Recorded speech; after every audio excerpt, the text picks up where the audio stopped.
아까 그 마지막으로 저희가 간단하게 이제 한 4일 정도 오늘 포함해서 4일을 여러분들하고 풀로 강의를 진행할 이 목차들입니다. 이거를 알면은 좋은 이유가 여러분들이 그 논문을 쓸 때 전부 이걸 알아야만이 제대로 논문을 쓸 수가 있고요. 그리고 여러분들이 앞으로 뭐 MD가 됐든 아니면 사회에 나가서 무엇을 조사를 하게 될 때 과학적으로 이렇게 뭔가를 자료를 만들어내야 되고 그리고 설문조사를 했을 때 그걸 취합해서 정보로서 보고서로서 낼 때 이러한 프로세스를 전부 알고 있을 때하고 모르고 있을 때는 인생에 있어가지고 자신감이 달라져요. 근데 대부분이 몰라. 중요한 거는 제가 이걸 강의를 하기 때문에 저도 공부를 해서 아는 거지 박사를 따신 분들도 논문을 이렇게 쓰지 않습니까? 그런데 이 박사를 따신 분들도 사실은 이 프로세스를 그냥 조금은 그냥 이해는 하는 정도지 이걸 마음대로 구사할 정도로 알질 못해요. 그러다 보니까 이 박사를 논문을 쓰더라도 그때만 좀 이렇게 공부해서 알지 또 논문 이제 패스되고 나면 교수님들은 논문을 계속 써야 되니까 보니까 그래도 좀 익숙한데 일반적으로 기업에 있는 박사라든지 이런 분들은 잘 몰라요. 그래서 저는요 이렇게 말씀드리고 싶어요. 이걸 알게 되면 여러분들이 박사급이나 같은 수준의 어떤 이해도를 가질 수 있다. 그래서 저는 목표가 한 다음 주 목요일까지 이걸 딱 했을 때 내가 논문, 석사나 박사를 갔을 때도 어떤 프로세스에서 자료 수집 방법이 설계가 되고 실제로 수집이 돼가지고 분석이 돼서 보고서까지 나오는가 그거에 대해서 제가 여러분들한테 제가 100은 다 이야기를 안 할 겁니다. 그 80의 효과가 있는 그 20%의 인사이트한 거를 저희가 가장 쉽게 그래서 요거야 그것만 딱 알고 있으면 여러분들이 인생에 있어 방향이 좀 달라질 수가 있다는 거. 이건 세상에 없는 이야기를 할 겁니다. 여러분들이 책을 보면 그 책에서는 이 내용들이 어떻게 나와 있냐면 이런 스토리로 나와 있지를 않고요. 1장에 가면 이게 나와 있다가 2장에 가면 이게 나와 있다가 3장에 가면 이게 나와 있다가 막 이래요. 그러다 보니까 줄거리를 잡을 수가 없어요. 저는 오늘부터 해가지고 그걸 한 줄거리를 잡아 드릴게요.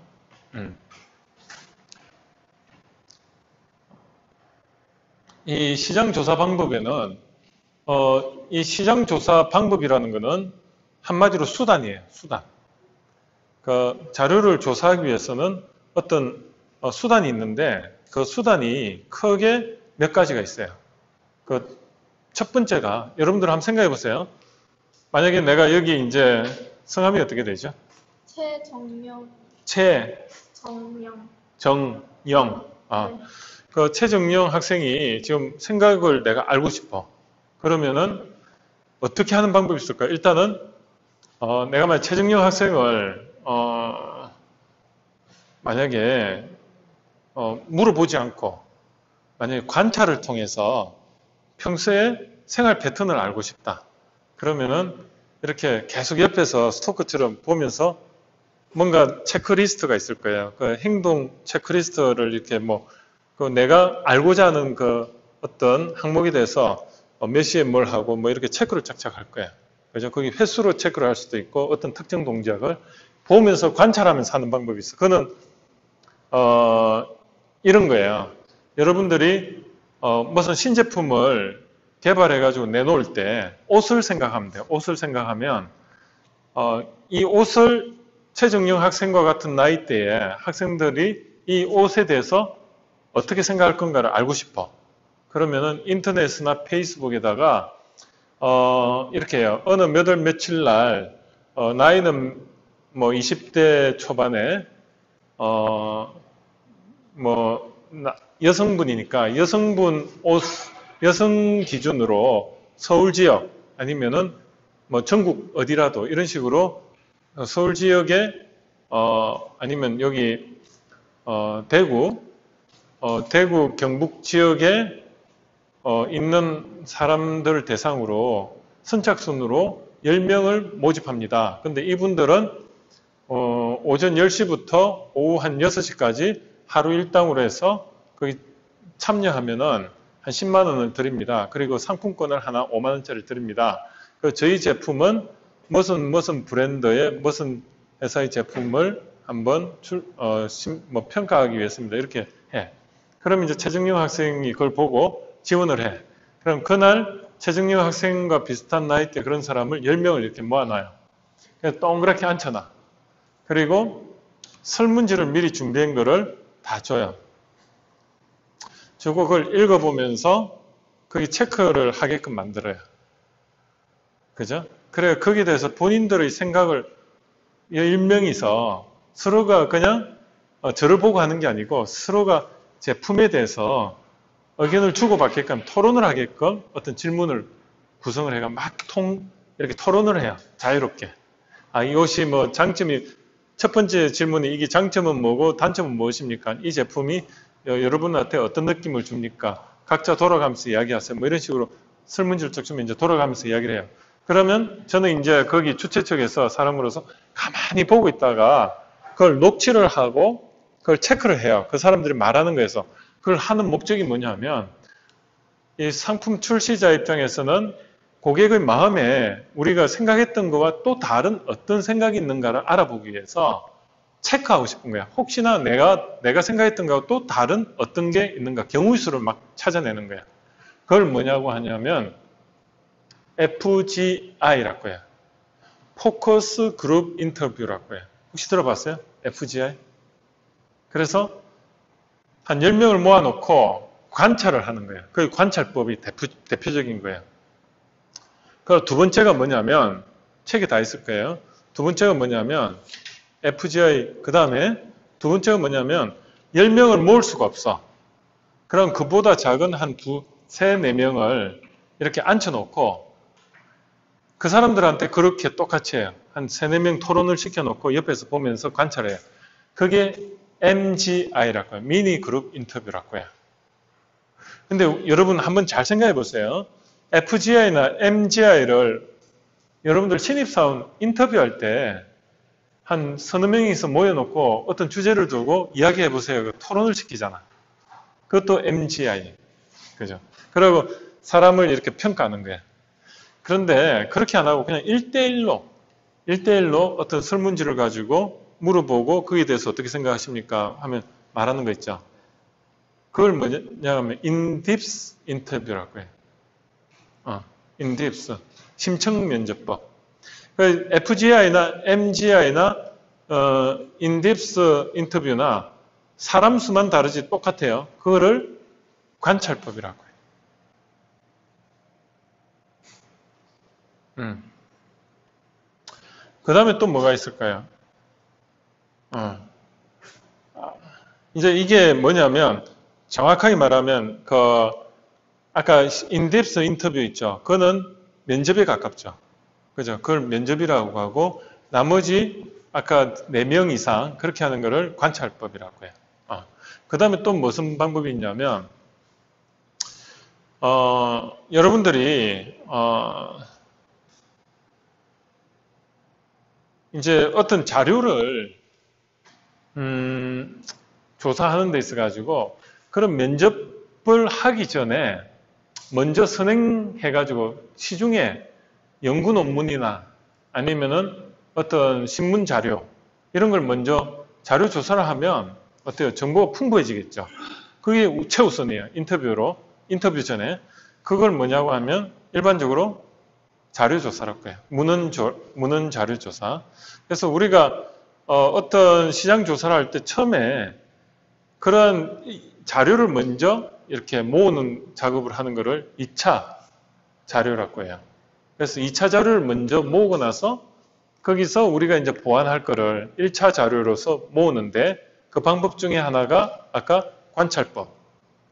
FGI 그런 뭐 여러 가지 관찰법이 있죠. FGI나 MGI나 그 다음에 in-depth 인터뷰, 그런 면접. 그게 1차 자료. 그 1차 자료는 우리 농산물 1차 산업이라고 하잖아. 직접 내가 추수하던 그런 개념이라고 보면 돼. 그래서 추수하는 개념. 그리고 또 한 가지는 또 뭐가 있을까? 거기 적혀 있는 게 델파이 기법이 있어요. 델파이 기법이 뭐냐면 굉장히 어렵게 이렇게 말을 했지만 이거예요. 전문가들한테 한 4명이 여기 전문가가 있어. 그럼 어떤 주제에 대해서 이거예요. 우리나라의 현 상황에 대해서 긍정적으로 보십니까? 부정적으로 보십니까? 해가지고 질문을 여러 가지를 이렇게 해놔. 그럼 전문가들한테 던져줘. 그러면 주관식으로 주는 거야. 그럼 전문가들이 거기에 대해서 어떤 이유로 긍정적으로 본다. 어떤 이유로 부정적으로 본다. 이렇게 주관식으로 이렇게 해가지고 제가 데이터를 받잖아요. 그럼 그 데이터를 가지고 다시 정리해가지고 그러면 최상위 전문가가 가장 언급을 많이 한 이유가 나올 거고 긍정적으로 보는 이유가 나올 거고 또 부정적으로 보는 이유에 대해서 또 최상위에 몇 개가 나오지 않습니까? 그러면 그걸 가지고 이렇게 하는 거예요. 여러분들이 주신 의견을 취합해 본 결과 긍정적으로 보는 의견의 이유, 주된 이유는 요런 게 있고 주된 이유로 요런 게 있는데 요 중에 어느 게 가장 우선순위가 높다고 보십니까? 또 주는 거야. 그럼 전문가들이 거기에 대해서 우선순위를 또 매기면 그걸 또 받잖아요. 그럼 최우선순위가 나오잖아요. 그럼 그 최우선순위를 가지고 또 전문가들한테 또 보내죠. 거기에 대해서 구체적으로 왜 이렇게 생각하는지에 대해서 이야기해달라. 이러면 거기에 대해서 또 이야기 뭐 여러 가지 이유를 또 해가 보내잖아요. 그럼 그걸 또 받아가지고 거기서 또 반복해서 계속해서 전문가들한테 피드백을 하면서 최우선순위를 찾아내는 거예요. 그걸 델파이 기법이라고 해요. 쉽죠? 말만 어렵지 델파이 기법은 그런 겁니다. 자, 한번 볼게요.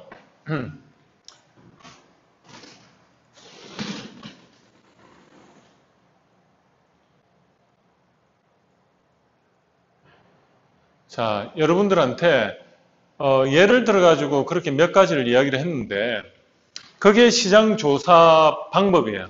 그래서 그런 수단을 예를 들었지만 몇 가지 여러 가지가 있지만 한 5가지가 있는데 그 중에 한 3가지를 말했어요. 관찰법, 면접법, 그 다음에 델파이 기법. 거기서 또 한 가지가 뭐 있냐면 언유조사법이 있어요. 언유조사법은 뭐냐면 내가 이렇게 이분에 대해서 뭔가를 알고 싶어, 성향을 알고 싶어. 그러면 어떤 그림을 하나 이렇게 보여주면 그 그림이 여러 가지를 생각할 수 있게 만드는 어떤 형상의 그림이야. 그럼 이걸 보고 어떤 생각이 드십니까 하면 내 머릿속에 평소에 생각하던 그런 생각이 있으면 그 그림이 그렇게 보인단 말이에요. 아까 그 프레임 돌아가는 거와 똑같아. 그러면 우측으로 돌아가는 것처럼 본 사람은 우측으로 보일 거고 좌측으로 돌아가는 사람 생각을 가진 그런 성향이 있으면 좌측으로 보인단 말이에요. 돌아가는. 마찬가지로 그 그림을 그런 경계선상에 있는 그림을 보여주면 어때요? 그 사람이 이건 뭐 같이 보인다고 그걸 기술하세요 하면 그걸 받아보면 그 사람이 어떤 성향인지 알아볼 수가 있죠.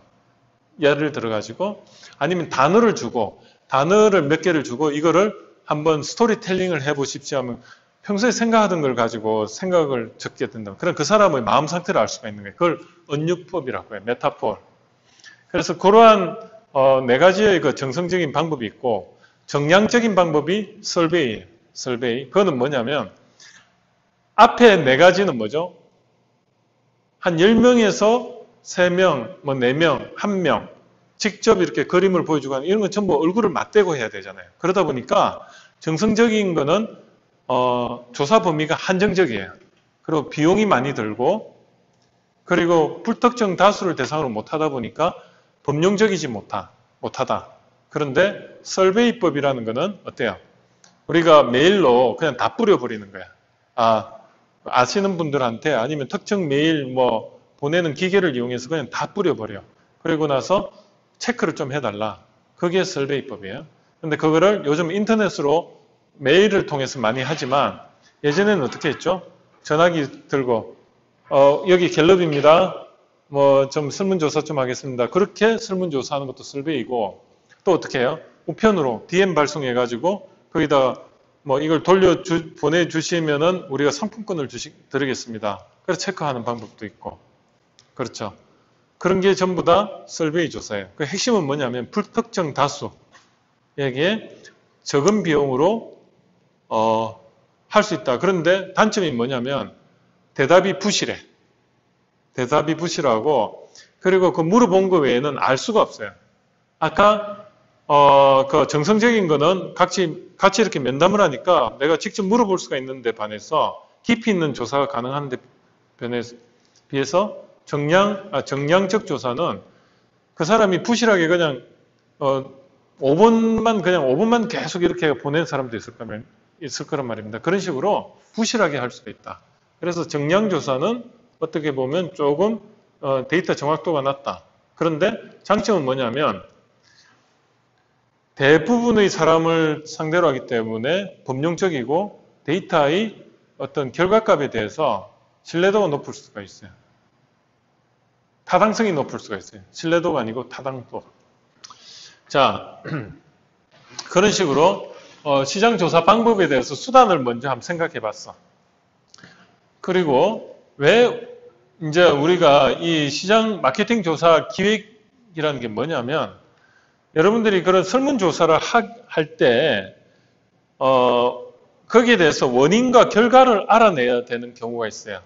이 원인이 뭔가, 그러면 그 원인에 대해서 결과가 어떻게 미치는가, 그런 인과관계를 조사를 할 때는 어떻게 해야 되죠? 한 집단은 그대로 두고 한 집단에다가 내가 어떤 새 상품을 보여준다든지 했을 때 내가 한 집단은 우리 제품의 그 효용성을 검토를 할 것 같으면 한 집단은 이걸 사용을 안 해. 근데 한 집단한테는 이걸 줘가지고 사용을 하게끔 했을 때 그 집단의 차이점이 결국은 이 제품의 효용 가치거든요.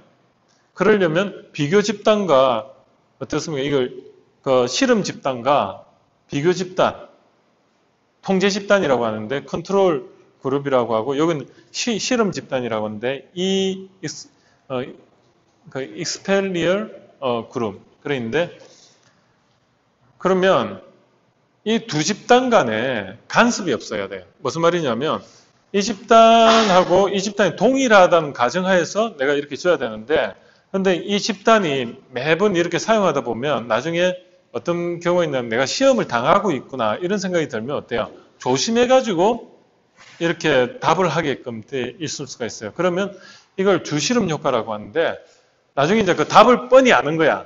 이 제품을 가지고 쓰십시오 했더니 이 제품이 어떤 답을 원하는지를 이 실험 집단이 다 알고 있으니까 입맛에 맞게끔 그냥 시험 답안 쓰듯이 이렇게 체크를 해줘요. 그러면 이게 실험이 안 돼요. 그리고 또 한 가지는 자기가 실험을 당하고 있다는 걸 모르게 해야 되는 경우도 있고 하다 보니까 이게 이제 예를 들어 가지고 그 플라시보 효과라고 약을 똑같이 줘. 근데 한쪽은 그냥 단물이야. 단물의 약이 여기는 실제 그 약이야. 근데 서로가 모르는 상태에서 해가 먹었을 때 이쪽은 실제로 약 효과가 없으니까 그렇게 나올 거고 여기는 약 효과가 있으니까 그렇게 나와야 되는데 이 사람들이 여기도 약을 이제 먹다 보니 플라시보 효과 때문에 좋아지는 착각을 하게 되고 여기도 마찬가지예요. 그러면 이게 실험이 또 안 되잖아요. 그런 걸 어떻게 간섭을 상쇄할 건가? 그때 이 플라시보 효과 같은 게 뭐냐면 외생 변수라고 해요. 외생 변수. 내가 이 약이라는 독립 변수로서 약의 효과 때문에 몸이 좋아져야 되는데 이 약 외에 또 다른 게 뭔가 있어. 이걸 제거를 해줘야만이 이 약에 대한 진정한 효과가 나오잖아요. 그걸 알아보기 위해서는 이런 조사 기획을 해야 돼요. 그런 그를 뭐라고 하냐면 랜덤화 과정이라고 해요. 랜덤아이즈. 그래서 우리가 그러한 노이즈를 없애는 거를 설계를 하는 거를 조사 기획이라고 하고 그래서 이러한 조사 기획을 통해서 이런 자료 조사를 하게 되죠. 그리고 이제 자료를 수집을 했으면 거기에 대해서 이러한 통계 분석을 적용을 하는데 이게 목적에 따라서 각각 다르게 적용이 됩니다. 그런 데 대해서 여러분들한테 다음 시간에 이야기를 드릴 겁니다. 그리고 요까지예요. 요까지.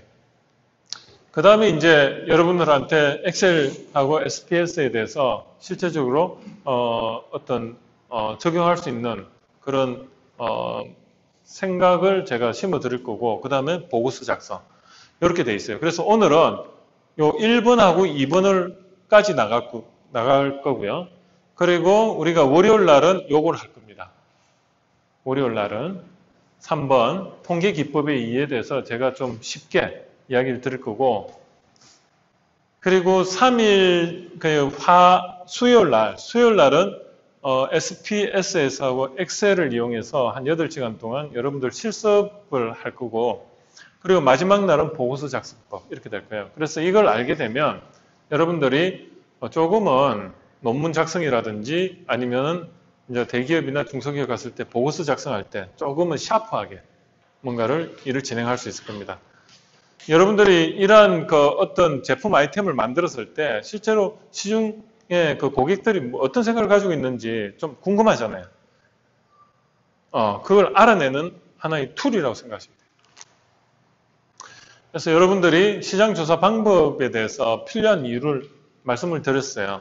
그리고 오늘은 시장 조사 방법에 대해서 이야기를 드릴 거고, 그리고 그 랜덤화 과정, 그 노이저, 플라시보 효과 같은 걸 어떻게 차단을 할 건가, 거기에 대해서 설명을 드릴게요. 그럼 시장 조사는 이렇게 생각하시면 돼요. 고객이 있어요. 고객의 그 마음, 두루뭉실한 구름같이 이렇게 이걸 뭐라고 클라우드라고 하잖아요. 우리 클라우드 시스템 이러면 두루뭉실한 실체가 없지만 인터넷상에 그 클라우드 묶여 있잖아요. 그죠? 구름 같은 그런 뜻이에요. 시장도 그래요. 시장도 안개같이 이렇게 뿌였습니다. 그러면 여기서 여러분들이 자료를 수집한다는 게 뭐냐면 대한민국 5천만 사람들 일일이 찾아다니면서 자료를 조사를 할 수가 없잖아요. 그러면 여기서 어떻게 샘플을 효과적으로 수집할 건가? 이게 아까 시장조사 설계입니다. 이게 시장조사의 그 기획 설계입니다. 아까 그 플라시보 효과를 없애는 거. 여러분들이 이렇게 생각하면 돼요. 여기 물이 있는데, 물컵이 있는데 여기 잉크를 한 방울 떨어뜨렸어. 그렇더니 여기는 농도가 짙고 여기는 농도가 얕잖아요. 확산 과정에서. 그러면 농도가 짙은 데서 요 근처에서 떠내면은 이게 농도가 전체를 대변을 못 하잖아요. 그럼 어떻게 해야 되죠? 한번 휘저어야 되겠죠. 휘저어가지고 농도를 똑같이 만들어야 되겠죠. 그걸 랜덤화 과정이라고 해요. 근데 여러분들이 자료를 이렇게 수집하는 과정에서 여러분들이 여기 앉아있는 사람들이 경일대 학생들을 대표한다고 생각을 할 수 있느냐 이거죠. 만약에 경일대 학생을 대표한다고 생각했을 때는 여기에 과가 편중이 안 돼야 되겠죠. 그러려면 각 과별로 한 명씩 앉아 있으라든지 그렇게 해서 이 과가 이렇게 여러 개 있으면 그 중에 각각 이렇게 한 과별 이렇게 남녀가 각각 오라든지 그렇게 했을 때 생각이 경일대를 대표한다고 그렇게 판단이 될 수가 있는데 그냥 한 과, 일어일문과 학생만 여기 와 앉아 있으라. 그러면 거기에 대해서만 물어보면 전체를 대표를 못 하잖아요. 일어일문과 학생의 어떤 특수한 환경에서 생각만 물어볼 수밖에 없잖아요. 그게 반영될 수밖에 없어요. 그래서 여기를 휘젓는 거를 랜덤화 과정이라고 해요. 그거를 조사 설계에서 가장 중요하게 생각합니다. 왜? 요걸 휘저어놔야지 여기서 샘플을 어디에서 뽑아내더라도 전체를 대변할 수가 있으니까. 그죠? 물의 농도를 정확하게 뽑아낼 수 있잖아요. 똑같아요. 그럼 이 수집 과정에서 어떻게 샘플을 뽑아낼 것인가? 요게 설계입니다. 수집 설계. 그 다음에 수집된 거를 분석하는 게 아까 통계 기법입니다. 아까 통계 기법이 요런 거 있죠. 요거. 빈도 분석부터 교차 분석, 분산 분석. 이건 프로그램이 다 나와 있어요. 그냥 데이터를 넣으면 빈도 분석은 뭐냐면 20대, 30대, 40대 우리가 조사한 사람이 연령별 몇 명이다. 그리고 남녀로 몇 명이다. 이런 게 빈도 분석인데 이런 게 그냥 주르륵 다 나와요. 이건 여러분들이 따로 공부를 안 하셔도 돼요. 엑셀 프로그램이나 SPS에서 다 그냥 데이터만 제대로 넣으면 솔팅만 시키면 그대로 나와요. 그래서 여러분들한테는 그겁니다. 자동차를 운전을 하는 방법을 알려드리는 거지 자동차 엔진까지 알 필요가 없잖아요. 그죠? 그죠? 자동차 운전을 하는데 어떻게 하면 사고 안 나게 효과적으로 할 수 있느냐. 그게 제일 중요하거든. 여러분들은 여기서 서울까지 가는데 가장 효율적으로 가는 게 중요하지 사고 안 나고 자동차 엔진까지 분해가 볼 필요는 없잖아요. 서울까지 가는데. 그죠? 4시간을 운전해 갈 건데 엔진까지 볼 필요가 없어요. 그겁니다. 그 관점을 명확하게 할 필요가 있습니다. 그래서 조사 분석이 됐어. 그 다음에 어떻게 할까? 이 데이터가 나왔는데 이거를 해석을 해야 돼. 아, 이게 어떤 의미인지에 대해서 해석을 하는 게 리포트입니다. 그래서 여기서 한번 볼까요? 메커니즘은 아까 그 메커니즘 이야기했는데 요게 시장, 샘플, 리포트는 메커니즘입니다. 프로세스는 뭐냐면 수집해서 분석하는 거예요. 그죠? 그럼 수집하는 방법에 있어가지고 수집을 하는데 두 가지예요. 하나는 수집하기 위해서는 면접을 보든지, 면담을 하든지, 관찰을 하든지, 아니면 설베이를 하든지, 델파이 방법으로 하든지, 그걸 통해서 대인 면접을 하든지, 아니면 두루뭉실하게 그냥 메일로 뿌리가 설베이를 하든지, 그런 방법적인 게 있고, 노이즈를 차단하기 위해서 수집 설계를 하잖아요. 그걸 실험 설계라고 하는데 그 수집에는 두 가지가 들어가 있고요. 분석에는 통계 기법이 한 가지가 들어가 있어요. 그걸 제가 말씀드리려고 하는 거예요. 그래서 오늘은 수집에 대해서 말씀을 드리려고 하는 거예요. 자, 볼게요. 그러면 아까 한 번 더 정리를 하면 요거는 프로세스죠.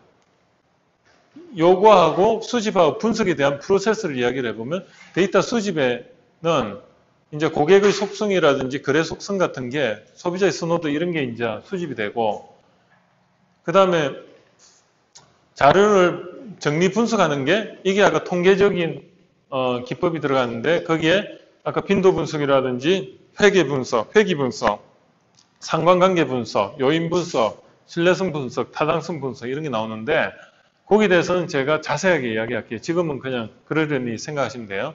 거기를 통해서 이런 걸 한다. 그렇게 해서 결국은 보고서를 만들어내는 거예요. 그게 영업 전략을 만들어낼 수도 있고 그래서 여기서는 이제 그런 그 자료가 여기 나오겠죠. 그 자료를 가지고 이건 프로세스라고 했지 않습니까? 의사결정을 하는 거예요. 결국은. 자, 한번 볼게요. 벌써 50분이네. 10분만 쉬고 하겠습니다. 조금 늦게 시작했기 때문에 조금 빨리 끝나는 경향인데 조금 쉬었다 할게요. 예.